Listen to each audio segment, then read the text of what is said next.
আজি মোৰ সোণালী মুৰ্গীখিনিৰ 83 নম্বৰ দিন আৰু 83 নম্বৰ দিনৰ এতিয়া বৰ্তমান ৰাতিপুৱাৰ সময় হৈছে। ৰাতিপুৱা প্ৰত্যেকটো বাচনতে দানা দি দিছিলোঁ প্ৰথমতে, আৰু দানা দিয়াৰ পিছতে মুৰ্গীখিনিক পানী দি দিছোঁ।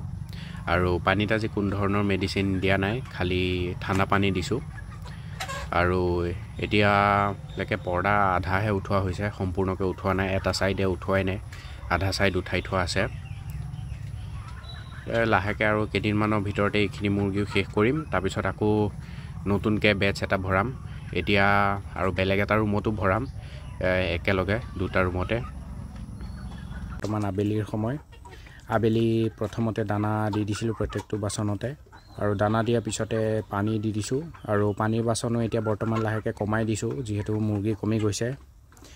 আৰু পানীত কোনো ধৰণৰ মেডিচিন ব্যৱহাৰ কৰা নাই, ঠাণ্ডা পানী দিছোঁ সুদা, আৰু ৱাটাৰ চেনিটাইজাৰো ব্যৱহাৰ কৰা নাই।